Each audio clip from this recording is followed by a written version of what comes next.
कहानी की शुरुआत एक ऐसे शहर से होती है जहां एक खतरनाक वायरस तेजी से फैल चुका होता है। जो भी इस इन्फेक्शन का शिकार होता है वह धीरे धीरे एक खूनी ज़ॉम्बी में बदलने लगता है। इसी अफरा तफरी के बीच एक लड़का फंस जाता है जो किसी भी कीमत इस शहर से जिंदा बाहर निकलना चाहता था, लेकिन उसका सफर इतना आसान नहीं होता। हर पल उसकी जान दांव पर लगी होती है। अब क्या यह लड़का इन ज़ॉम्बी से बचकर अपनी मंजिल तक पहुंच पाएगा या फिर खुद भी इस खूनी वायरस का शिकार बन जाएगा? तो कहानी की शुरुआत में हमें एक लड़का सुजुकी दिखाया जाता है जो एक स्केच आर्टिस्ट होता है। सुजुकी अपने काम पर काफी मेहनत कर रहा होता है, लेकिन उसकी किस्मत उसका साथ नहीं देती और कोई भी उसकी आर्ट को पसंद नहीं कर रहा था। तब मजबूरन उसे एक आर्टिस्ट के यहाँ नौकरी करनी पड़ती है। रात को वह अपने काम से वापस घर आता है। तब हमें पता चलता है कि सुजुकी के साथ उसकी दोस्त टेको भी रहती है, लेकिन धीरे धीरे अब वह भी उससे नफरत करने लगी थी क्योंकि सुजुकी उसके घर में ही रहता है और खर्चा भी वही उठाती है। इतनी मेहनत के बाद भी अभी तक सुजुकी को कोई अच्छा काम नहीं मिल पाया था। इसलिए एक दिन तंग आकर टेको उससे लड़ पड़ती है और गुस्से में आकर टेको उसे अपने घर से बाहर निकाल देती है। अब उसके पास अपना घर न होने पर वह पास ही एक पार्क में जाकर बैठ जाता है। बेचारा अपने दिल के सुकून के लिए एक किताब पढ़ने लगता है। उसके पास ही एक आदमी बैठा होता है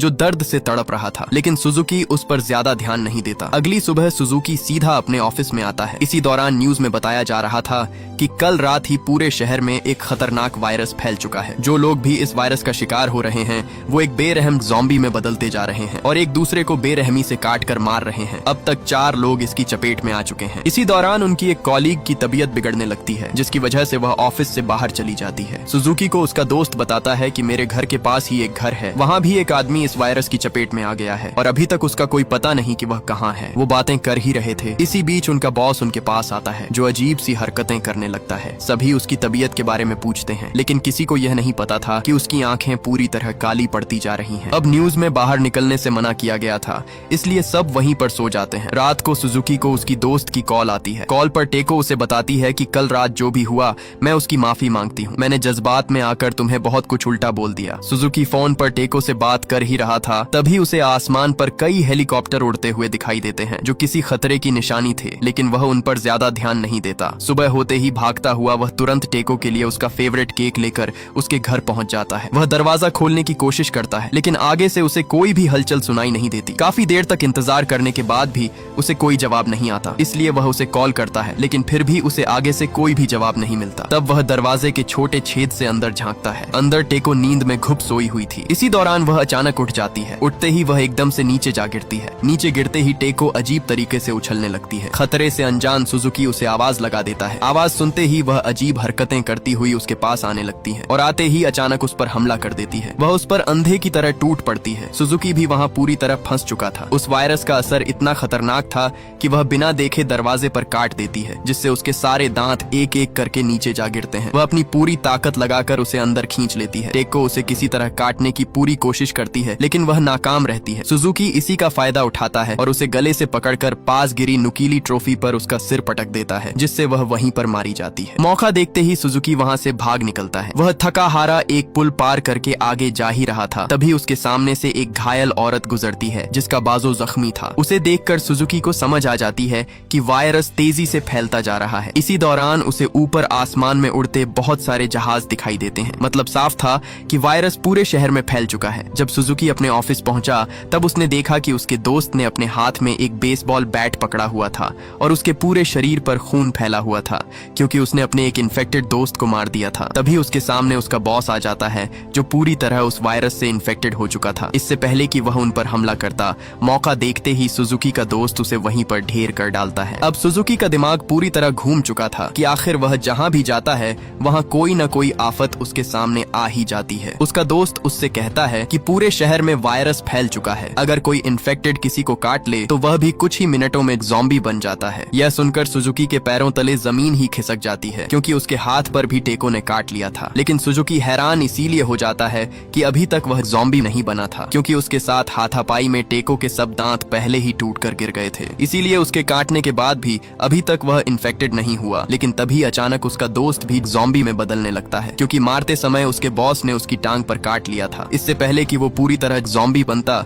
वो जल्दी से छुरी लेकर अपना गला काट देता है ताकि उसकी वजह से कोई और ज़ॉम्बी न बने। ये देखकर सुजुकी वहाँ से भाग निकलता है। जैसे ही वो बाहर आता है तो बाहर के बिगड़े हुए हालात को देखकर उसके रोंगटे खड़े हो जाते हैं क्योंकि बाहर सड़क पर सब लोग अपनी जान बचाकर इधर उधर भाग रहे थे। सब ज़ॉम्बी एक दूसरे की जान के दुश्मन दुश्मन बने हुए थे। सुजुकी को अब कुछ भी समझ नहीं आता कि आखिर वो जाए तो जाए कहाँ। अब वहाँ वो पूरी तरह उन झोंबियों के बीच फंस चुका था। तभी सुजुकी को एक पुलिस वाला दिखाई देता है। वो उससे मदद मांगता है, लेकिन आगे से उल्टा वो पुलिस वाला उस पर हमला कर देता है, क्योंकि वो भी ज़ॉम्बी बन चुका था। सुजुकी वहाँ से जान बचाकर भागता है, लेकिन कुछ ही आगे आने पर जब उसने सामने देखा तो लोगों की भीड़, मतलब पूरा शहर अपनी जान बचाकर भागता हुआ आ रहा होता है। ये देखकर वो उल्टे पैर ही वहाँ से वापस भाग निकलता है। अब उसके सामने चारों तरफ ज़ॉम्बीज के अलावा कुछ नहीं था। उसकी जान अब दांव पर लग चुकी थी। भागते भागते सड़क पर खड़ी एक गाड़ी उसे दिखाई दी, जिसके अंदर बेखबर ड्राइवर आराम से सो रहा था। इससे पहले सुजुकी उस गाड़ी के अंदर बैठता, तभी एक लड़की हिरोमी आकर उससे मदद मांगती है। इसी बीच उन दोनों को एक ज़ॉम्बी देख लेता है। वो फोन पर बात करता हुआ उनकी तरफ बढ़ने लगता है। सुजुकी ने जल्दी से अपने बैग से अपनी गन निकाली और उस पर गोली चलाने ही वाला होता है। इसी दौरान उसके हाथ से वो गन गायब हो जाती है। दरअसल ये उसका ख्याल था, जो वो उस ज़ॉम्बी को अपने ख्याल के अंदर ही मार रहा होता है, लेकिन हकीकत में वो वहीं का वहीं खाली हाथ खड़ा हुआ था। इसी दौरान उस गाड़ी का मालिक आकर उस गाड़ी में बैठ जाता है। कई मिन्नतों के बाद वो दोनों को भी अपनी गाड़ी में बैठाकर वहाँ से भाग निकलते हैं। आगे जाते हुए उन्हें गाड़ी में चल रही न्यूज में बताया जा रहा था कि पूरा शहर इस वायरस की चपेट में आ चुका है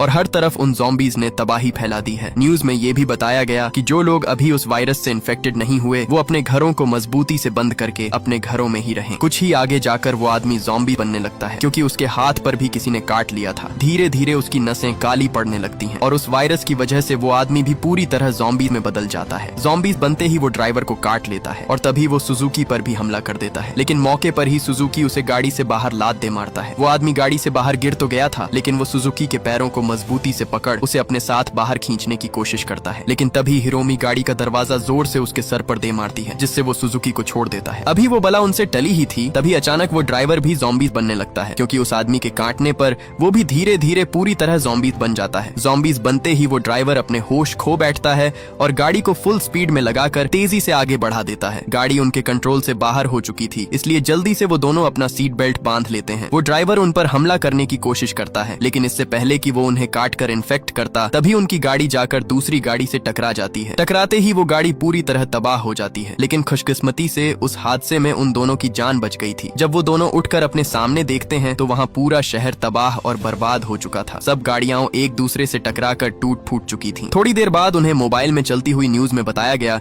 कि पूरा शहर वायरस से तबाह होता जा रहा है। पूरा शहर ज़ॉम्बीज से भर चुका है। जो कोई भी इन्फेक्टेड हो रहा है वो ज़ॉम्बीज में बदलता जा रहा है, और ज़ॉम्बीज बनते ही वो इंसान अपने होश और हवास खो बैठता है और सिर्फ अपनी भूख के पीछे भाग पड़ता है। लेकिन उनकी भूख सिर्फ एक दूसरे को काटने से ही पूरी होती है। साथ ही उन्हें पता चलता है कि कुछ ही दूरी पर एक पहाड़ी माउंट फूजी है, जहां इस जानलेवा वायरस से बचने के लिए गवर्नमेंट ने कैंप लगाया है, और जब तक इस वायरस का इलाज ढूंढ नहीं लिया जाता तब तक बचे हुए लोग उस कैंप में ही रहेंगे। जाते जाते उन्हें काफी रात हो जाती है, इसलिए वो एक घर पर रुककर खाना खाकर अपनी भूख मिटा लेते हैं। सुबह होते ही सुजुकी हिरोमी को सोते हुए देखता है, लेकिन तभी उसकी नजर उसके गले पर लगे निशान पर पड़ती है, जो ठीक वैसा ही था जैसा ज़ॉम्बी के काटने का होता है। इसलिए तुरंत वो उसे ज़ॉम्बी समझकर उस पर अपनी गन तान देता है, लेकिन आगे से हिरोमी उसे बताती है कि ये एक बच्चे के काटने का निशान है, जो मुझे बच्चे ने ज़ॉम्बी वायरस फैलने से 2 दिन पहले काटा था। इसलिए सुजुकी उस पर अंधा यकीन कर लेता है और वो दोनों उसी पहाड़ी की तरफ निकल पड़ते हैं। थोड़ा ही आगे जाने पर हिरोमी उससे कहती है कि अब तुम्हें मुझे अकेला छोड़कर आगे जाना होगा, क्योंकि मैं किसी भी समय ज़ॉम्बी बन सकती हूँ और मैं नहीं चाहती कि मेरी वजह से तुम्हें कुछ हो। हिरोमी उसे अपना फोन देती है